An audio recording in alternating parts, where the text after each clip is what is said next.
L'association culturelle de la radio Tchaoudjo pour le développement ACRTD, appuyée par le Fonds d'aide à la culture, a organisé le festival de contes thème. Nous en parlerons au début de cette édition. La communauté thème Kotokoli du Ghana a tenu la semaine dernière une rencontre de réflexion. Vous aurez également les images. À l'international, nous parlerons de la Centrafrique, où des casques bleus portugais sont accusés de trafic illicite. Également, au Kenya, nous parlerons des bus électroniques qui sont opérationnels pour limiter la pollution. Bonsoir et bienvenue dans cette édition. Je le disais en titre, l'association culturelle de la radio Tchaoudjo pour le développement ACRTD dans le souci de pérenniser les valeurs authentiques africaines parmi lesquelles le conte a organisé du 6 au 7 novembre 2021 un spectacle dénommé le Festival de contes. Et cet événement, qui a connu l'appui financier du Fonds d'aide à la culture FAC, est à sa 17e édition. Et c'est le lycée d'enseignement technique de Soukoudé qui a servi de cadre à cette activité nocturne.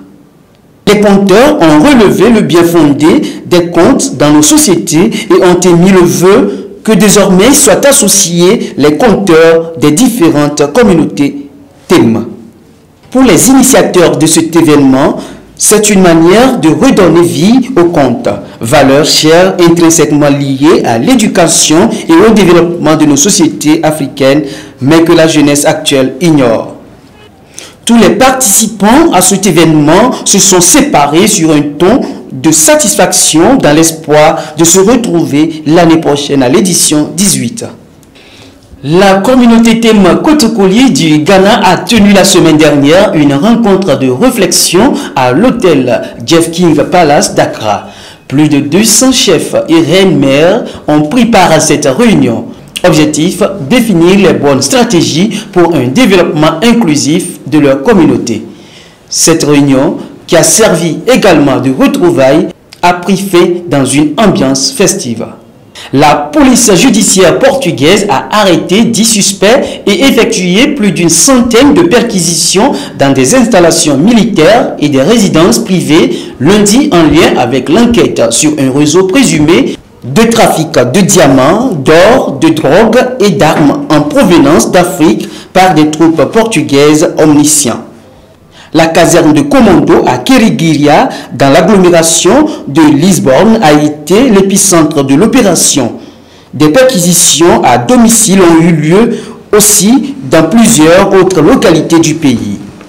La contribution du Portugal à la sécurité internationale est reconnue par tous et le rôle de nos forces spéciales déployées sur différents théâtres d'opération est également largement reconnu. C'est un rôle très important qui fait honneur au Portugal. Ma compréhension est que les autorités judiciaires compétentes, lorsqu'elles estiment devoir prendre des mesures, le font. Au Portugal, le principe de la séparation des pouvoirs est en vigueur. Et donc la justice est l'affaire de la justice. Sont visés par cette opération appelée Myriade, les membres de forces armées notamment, les commandos, mais aussi les agents de la police et de la gendarmerie. C'est l'aboutissement d'une dénonciation faite fin 2019 et qui a fait l'objet d'une enquête par les autorités visant les troupes de maintien de la paix présentes en République centrafricaine. L'état-major général des armées a confirmé dans un communiqué que ce soupçon faisait l'objet d'une enquête et des agents de transport militaire qui ne sont pas inspectés seraient utilisés pour acheminer de la drogue, de l'or et des diamants en Europe. Concernant les diamants, ils sont acheminés vers la Belgique et rapportaient plusieurs millions de dollars. Au Kenya, l'entreprise Opibus se lance dans le transport public non polluant en installant des moteurs électriques dans le bus. L'entreprise finalise la modification du premier véhicule entièrement électrique de 52 passagers qui devrait être en circulation d'ici le mois de décembre. Pour un conducteur de transport public, le prix du carburant est très élevé et vous ne pouvez pas faire de bénéfices suffisants parce que vous dépensez beaucoup d'argent en carburant. En comparant avec le futur bus électrique, on gagnera plus d'argent et même le propriétaire du bus aura beaucoup d'argent. Mais passer à l'électrique a un coût et n'est pas accessible à tous. Il faut compter 45 000 $ pour posséder un moteur Opibus contre 30 000 $ pour un bus d'essence ou diesel d'occasion importé de l'étranger. Plusieurs pièces fabriquées en Europe doivent être également installées, augmentant considérablement la somme. Mais cela n'entache pas la popularité des véhicules électriques. Non seulement ces produits offrent la possibilité de réduire les émissions de gaz à effet de serre, mais ils nous permettent aussi de devenir indépendants du carburant. Nous n'avons pas à regarder le coût du carburant chaque matin en nous réveillant, mais nous pouvons en fait conduire des véhicules qui réduisent nos coûts d'exploitation.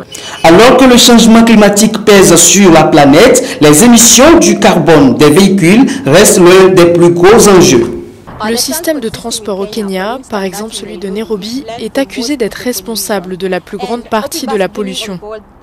Je trouve que c'est une bonne chose qu'Opibus ait mis en place un bus électrique et j'espère que ça va accélérer cette transition.